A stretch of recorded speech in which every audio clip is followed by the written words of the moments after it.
Hi guys, this is an impromptu sort of follow-up to the video I made yesterday, which was also kind of impromptu, but it has to do with sort of recording the experience I've had for so many years I can't even remember when it begins with me, but it's like a personal transformation or whatever that happens every day that I get out and go on a long walk or exercise. And obviously, like, everyone knows about that, and I spoke about it in the last video. But recently I just did a 5-minute run. I only know because I temporarily have this really cool app that allows me to keep track of how far I run and tells me a lot of other cool information. They're not sponsoring me, but I'm sort of visualizing what a sponsorship might look like. You know what I'm saying? But no, I just, like, if there's anything that I believe in, I have very few convictions, but like taking a moment every day, not just to exercise, but to sort of go into like a sort of beast mode. Like, I don't mean beast mode like aggressive, but to go into what can be called like an hour of power. Like, I used to work in this bar that's sort of legendary where I live that used to have something called Power Hour, and I worked security for this bar. And so for years we would do this thing where for, God, it must have been like $20. You could basically drink as much as you want for 2 hours. It was a literal power hour. And we had to like make sure that people weren't handing out drinks, like we meaning the security that I was a part of. We would have to make sure the people who had paid the money for the 2 beers or 2 drinks that you could get at a time weren't handing them off to their friends who hadn't paid. But anyways, it was amazing like what kind of beast people could become like in 2 hours, because people would race to see how wasted they could get. I mean, if you want to take like the art of drinking, like the sort of like idea that there's something classy or meaningful about drinking, and just flip it on its head, like that's what we experienced like working in this bar that I was a part of. Like, and what I think is that there's something positive to be said about that, because you can take that and flip it on its own head, you know, and you can like take something that has been called by others like a power hour, and that is that you create an hour or so for yourself every day where you're not just being physical, like you're actually using your mind as much as your body, because you're also like going into a state of mind that isn't really thinking per se, but it's more animal, because physicality attaches you to your senses, and there's something to be gained for at least spending like a half an hour or so where you are sort of exercising,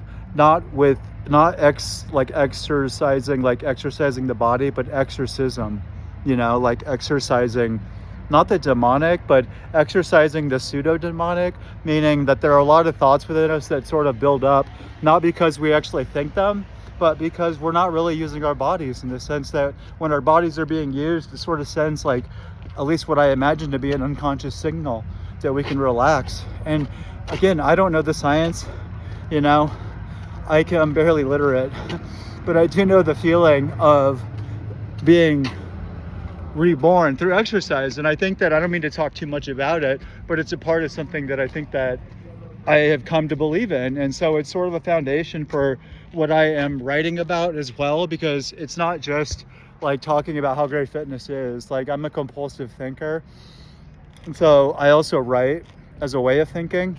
And a part of what I am writing about has to do with a kind of philosophy of fitness, but more than that, it has to do with trying to more deeply understand the reasons why we exercise, and not just for like the obvious reasons, but because there is a sense in which we know that the brain isn't simply contained in the skull, for instance. That's a mistake, because the brain extends throughout the body.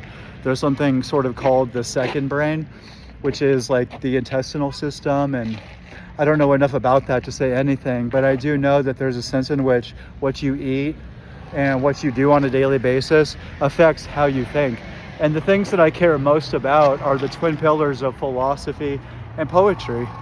And there's a certain level at which, when one is healthy and sort of free, you know, it's not always that you have everything under your control. On a certain level, we're all trapped, but that there is a certain level at which, even when you are trapped, you can fight to save a certain mental space for yourself, even like just a moment when you're exercising, where you can be free to speculate and imagine and dream. And so that's sort of why we're exercising is so that we can be healthy enough to enjoy life in some kind of depth, because our attention span, for instance, increases when we are grounded in a world where we feel literally like we are a part of, because we're breathing more deeply, our lungs open up bigger. And I have to put the theory forward that it increases your intelligence or something, because I was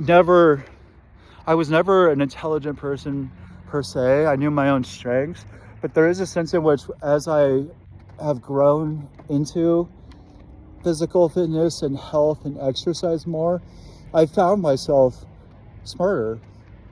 And I'm gonna have to turn around because I don't know if y'all can see this sunset, but it is absolutely amazing.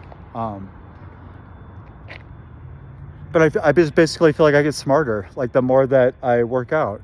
And what it means is that on a deeper level, it's not easy to get fit. Like if you're beginning in a place where you have not really done much at all, you have to sort of like begin with the basics. And I think that's something that I want to address in what I do in my writing and in these videos. Because one thing I discovered when I used to work in gyms and I worked as a personal trainer, it relates to what I'm doing in writing, which is the inability people have to change their lives. And not only that, but the astonishing ability that some people do for strange reasons. There's almost a sense in which there are patterns and principles, but there's almost a sense in which it's more mysterious than that, and that nothing can be said. But one thing I learned in working in gyms and working with people who had really good intentions and who were sort of starting with almost nothing was that it was more likely than anything that they wouldn't succeed and they wouldn't continue in their pursuit of like looking better or feeling better. And that's well known. But I think what's rarely known is that the reason why a lot of people do keep going is that they begin with like a significant experience that sort of set a baseline for them where they sort of refuse to go back. And sometimes like, and I mean, as in my experience, like working in gyms and working with people who were trying to lose a lot of weight, or people that were trying to, like guys that were trying to get back to being able to walk upstairs, is that they would have an experience. It would begin with an experience, like seeing a photograph of themselves where they suddenly saw how different they actually were than how they thought they were, or they were getting really aware of the fact that they were losing fitness, like the guys who couldn't walk upstairs. And there is a sense in which that is overlooked, because that in many ways is the baseline where a lot of this really does begin. And so one thing that I've learned in doing all of that is that the places where people begin is a lot more oblique. It's a lot more difficult than people who are already there even like to imagine. So I think there's a sense in which when I speak about this, I don't speak from the point of view of somebody that just like wants to tell everybody to do what I do, because I don't really think that works. It only works actually if I were to begin exactly where you're at. Like you can't make any progress if you're not beginning exactly where a person's at. And since I don't know you, I can't say anything at all. But what I can say is that there is a sense in which you have to affirm something. And so I think affirming at least like an hour of power, I hate to use that cliche, but I can't find better language, being able to affirm that like at least every other day, and sort of seeing it as a moment where you could go into a state of mind where you're feeling good about your life, like you're going to overcome things, because that feeling will sort of happen with the flow of serotonin and the feelings that you get when you are exercising. You never think that you're going to get it, but once you start exercising, you start feeling that feeling, and that's an incredible feeling. So it's not just about fitness, it's about having that experience that every day gives you a baseline from which you can really think more clearly and more powerfully and in a more relaxed, careful, calm kind of way.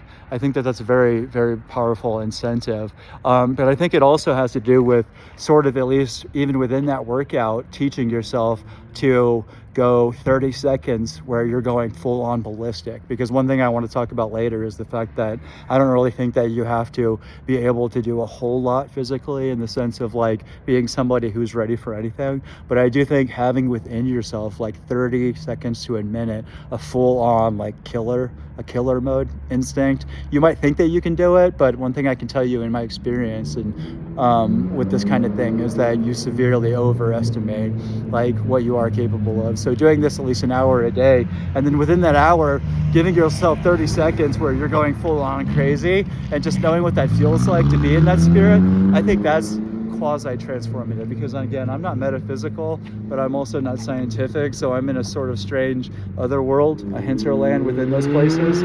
But I'm gonna leave it there because this is 10 minutes long, and so I'm trying to keep my videos short. I tend to speak a lot. But I am John Edward Willie.